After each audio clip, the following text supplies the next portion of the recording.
নমস্কাৰ মই পল আৰু আপোনালোকে চাই আছে ডিজিটেল আসাম আজিৰ ভিডিঅ'টিত আমি আলোচনা কৰিম এমফিল আৰু পিএইচডি এডমিশন সম্পৰ্কে সো আপোনালোকৰ বহুজনে কমেন্ট বক্সত কমেন্ট কৰিছিলে পিএইচডি নোটিফিকেশনৰ কথা আপোনালোকে সুধিছিলে গুৱাহাটী ইউনিভাৰ্চিটিৰ এতিয়ালৈকে নোটিফিকেশন ৰিলিজ কৰা নাই কিন্তু মহাপুৰুষ শ্ৰীমন্ত শংকৰদেৱ বিশ্ববিদ্যালয় যিখন নগাঁৱত আছে এই বিশ্ববিদ্যালয়খনে নোটিফিকেশন ৰিলিজ কৰিছে এমফিল আৰু পিএইচডিৰ তাৰ লগতে পিজি কোৰ্স সমূহৰ নোটিফিকেশন ৰিলিজ কৰিছে এই ভিডিঅ'টিত আমি অকল এমফিল আৰু পিএইচডিৰ বিষয়ে আলোচনা কৰিম সো আপোনালোকে ইতিমধ্যে জানিবই পাৰিছে যে নতুন শিক্ষানীতি মতে এমফিল টু ডিসকন্টিনিউ কৰা হ'ব যেহেতু এতিয়াও ইমপ্লিমেন্ট হোৱা নাই হেইবাবে হয়তো মহাপুৰুষ শ্ৰীমন্ত শংকৰদেৱ বিশ্ববিদ্যালয় এমফিলৰ বাবে তেওঁলোকে নোটিফিকেশন ৰিলিজ কৰিছে এতিয়া এমফিলৰ পৰৱৰ্তী সময়ত কিমান ভ্যালু থাকে বা ইয়াৰ পৰা কিমান লাভ হ'ব আপোনালোকৰ হেতু আপোনালোকে নিজে চিন্তা কৰিব লাগিব কাৰণ আজি এমফিল কৰাৰ পিছত পৰৱৰ্তী সময়ত ইয়াৰ কিনে ধৰণৰ ডিমান্ড থাকে এই কোৰ্সটোৰ হেই কথাখিনি আপোনালোকে অলপ ভাবি চাব লাগিব গতিকে যি কি নহওক আপোনালোকে হেইখিনি কথা চাব চিন্তা চৰ্চা কৰি যদি ভাবে যে এমফিল কোৰ্সটো কৰাটো লাভ হ'ব তেতিয়া হলে আপোনালোকে কৰিব পাৰে আৰু যদি ভাবে যে পিছলৈকে হয়তো ইয়াৰ বেছি ডিমান্ড নাথাকিব পাৰে বা বিশেষ লাভ নহব পাৰে তেতিয়া হলে আপোনালোকে পিএইচডিও কৰিব পাৰে পিএইচডিত খৰচ বেছি পৰিব সময় বেছি লাগিব এমফিল যেহেতু 1 ইয়াৰৰ এটা কোৰ্স হয় খৰচ কমতে হ'ব গতিকে যি কি নহওক হেইখিনি আপোনালোকে নিজে চিন্তা চৰ্চা কৰি লব মই জাস্ট আপোনালোক ইনফৰমেশনখিনি দিব বিচাৰিছো সো গতিকে মই জনাইছো যে কি সাবজেক্টত আপোনালোকে এমফিল বা পিএইচডি কৰিব পাৰিব প্ৰথমতে কৈছো যে মহাপুৰুষ শ্ৰীমন্ত শংকৰদেৱ বিশ্ববিদ্যালয় এখন নগাঁৱত আছে ইয়াতে আন এটা কেম্পাছ আছে এখন বিশ্ববিদ্যালয়ৰ গুৱাহাটী ৰূপনগৰত আছে শংকৰী সংস্কৃতি কেন্দ্ৰ বুলি আছে ৰূপনগৰ গুৱাহাটী 32 আসাম সো ইয়াতে এটা কেম্পাছ আছে গতিকে দুটা কেম্পাছত আপোনালোকে বেলেগ বেলেগ সাবজেক্টত এমফিল বা পিএইচডি কৰিব পাৰিব কি পাৰিব মই হেখিনি আপোনালোক জনাই দিছো সো নগাঁৱত থকা কেম্পাছত আপোনালোকে পিএইচডি বা এমফিল কৰিব পাৰিব এছামিছত ইকনমিক্সত এমফিল আৰু পিএইচডি কৰিব পাৰিব এডুকেশনত এমফিল আৰু পিএইচডি কৰিব পাৰিব ইংলিছত পাৰিব এমফিল আৰু পিএইচডি কৰিব ফিলছফিত পাৰিব এমফিল আৰু পিএইচডি কৰিব সোশিয়োলজিত পাৰিব এমফিল আৰু পিএইচডি কৰিব গতিকে এইখিনি আপোনালোকে নগৰ হেই কেম্পাছত পাৰিব তাৰ পিছত গুৱাহাটীত থকা এই কেম্পাছত আপোনালোকে ইংলিছত এমফিল আৰু পিএইচডি কৰিব পাৰিব ইংলিছটো দুটা কেম্পাছতে এভেইলেবল আছে নগাঁৱতো পাৰিব আৰু গুৱাহাটীতো পাৰিব তাৰ পিছত গুৱাহাটীত থকা কেম্পাছত আপোনালোকে জুৰিডিকেল ষ্টাডিজত আপোনালোকে পিএইচডি কৰিব পাৰিব তাৰ পিছত পাৰফৰ্মিং আৰ্টছত আপোনালোকে এমফিল বা পিএইচডি কৰিব পাৰিব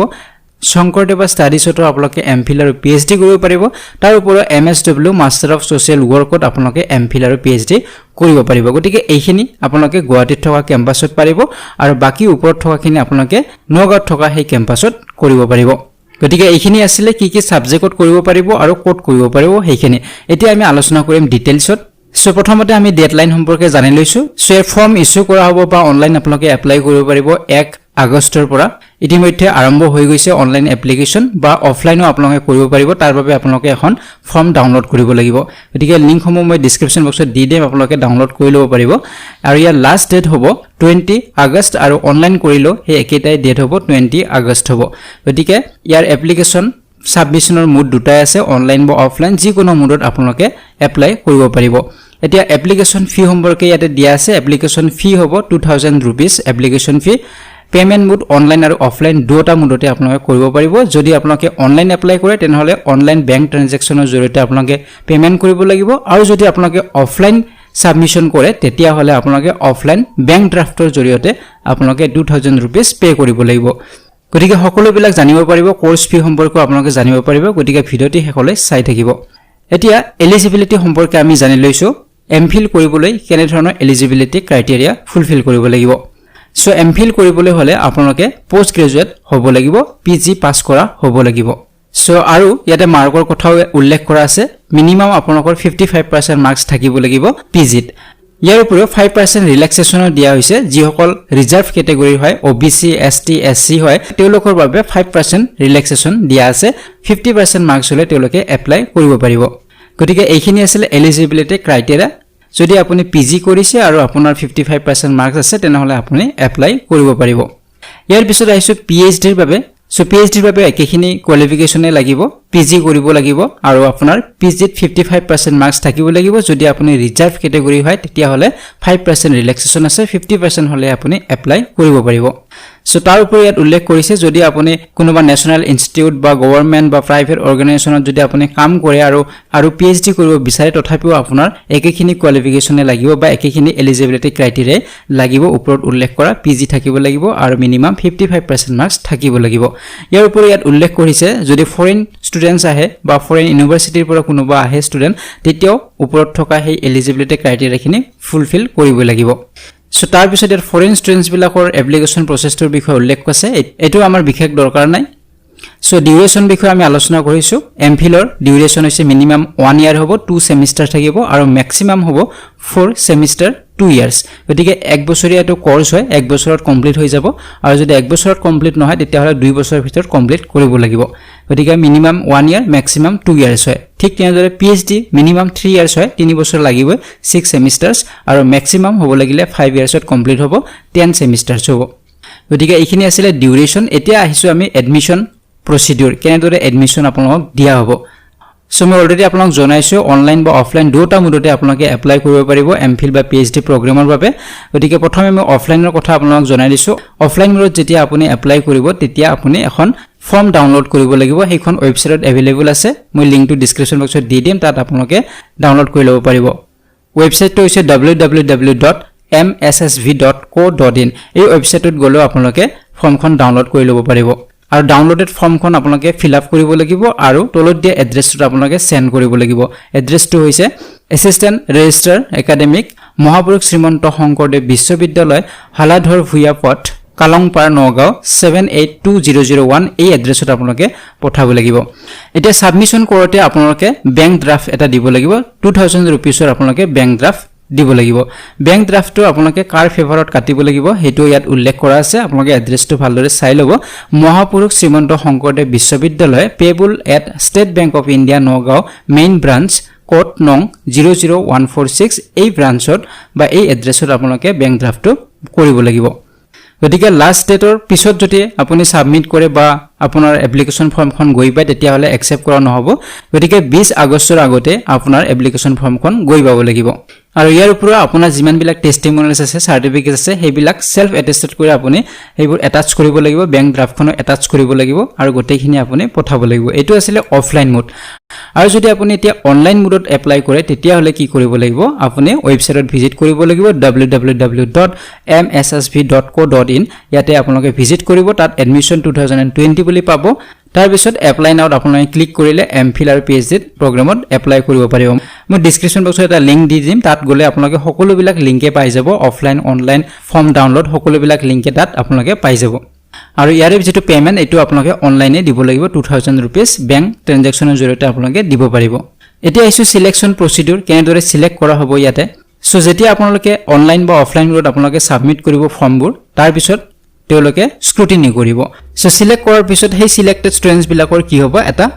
এন্ট্ৰেন্স এক্সাম হ'ব আৰু এন্ট্ৰেন্স এক্সামটোৰ নাম হৈছে মহাপুৰুষ শ্ৰীমন্ত শংকৰদেৱ বিশ্ববিদ্যালয় ৰিসাৰ্চ এডমিশন টেষ্ট বুলি কোৱা হয় আৰু সেই টেষ্টত পাছ কৰাৰ পিছত ভাইভাও হ'ব গতিকে দুটা টেষ্টৰ জৰিয়তে আপোনালোকৰ সিলেকশন হ'ব প্ৰথম এন্ট্ৰেন্স টেষ্ট হ'ব এটা তাৰ পিছত ভাইভা হ'ব আৰু এই এন্ট্ৰেন্স এক্সাম কেতিয়া হ'ব বা ভাইভা কেতিয়া হ'ব এই গোটেইবিলাক আপোনালোকে ওয়েবসাইটৰ জৰিয়তে পৰৱৰ্তী সময়ত আপোনালোকে জানিব পাৰিব গতিকে ওয়েবসাইটত মাজে মাজে ভিজিট কৰি থাকিব লাগিব সো ইয়াৰ ওপৰত যেতিয়া এন্ট্ৰেন্স এক্সামটো হৈ যাব তাৰ পিছত ভাইভা বা ইন্টাৰভিউ প্ৰেজেন্টেচন এইবিলাক কেতিয়া হ'ব সেইবিলাকৰ বিষয়ে আপোনালোক ইমেইলৰ জৰিয়তে আপোনালোকক জনাই থাকিব শেডিউল বিলাক আপোনালোকক বা ভেনু বিলাক আপোনালোকক জনাব ইমেইলৰ জৰিয়তে গতিকে এইখিনি আছিল সিলেকশন প্ৰসিডিউৰ হয় আৰু এটা কথা ইয়াত উল্লেখ কৰা আছে যিসকল UGC বা CSIR নেট বা JRF আছে বা স্লেট আছে বা এমফিল পাস হয় তেওঁলোকে এন্ট্ৰেন্স এক্সামত বহিব নালাগে এন্ট্ৰেন্স এক্সাম দিব নালাগে তেওঁলোকে ডাইৰেক্টলি ভাইভাত তেওঁলোকক মতা হ'ব আৰু ভাইভাত তেওঁলোকে প্ৰেজেন্ট হ'ব লাগিব সো ইয়াৰ উপৰিও ইয়াতে সিটৰ ক্ষেত্ৰত ৰিজাৰ্ভেশন কিছু আছে শিডিউল কাষ্টৰ বাবে 7% ৰিজাৰ্ভেশন আছে শিডিউল ট্ৰাইব প্লেইনছৰ বাবে 10% ৰিজাৰ্ভেশন আছে শিডিউল ট্ৰাইব হিলছৰ বাবে 5% ৰিজাৰ্ভেশন আছে OBC বা MOBC ৰ বাবে 15% আৰু EWS ৰ বাবে 10% ৰিজাৰ্ভেশন আছে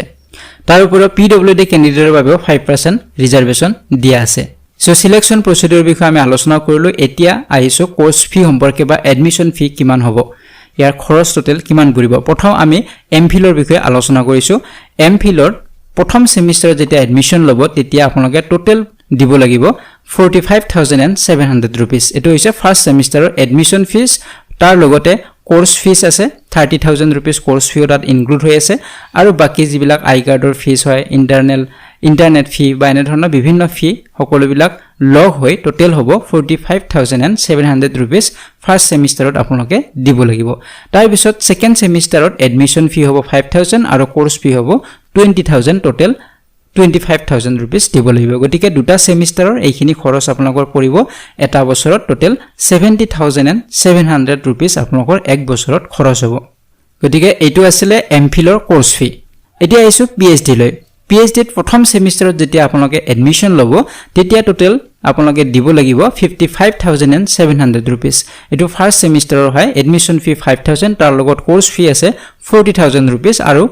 তাৰ লগত ডেভেলপমেন্ট ফি বা এনে ধৰণে ষ্টুডেন্টস এইড ফাইন এইবিলাক সকলোবিলাক লগ হৈ টোটাল 55,700 rupees আপোনালোকে দিব লাগিব ফাৰ্স্ট সেমিস্টাৰত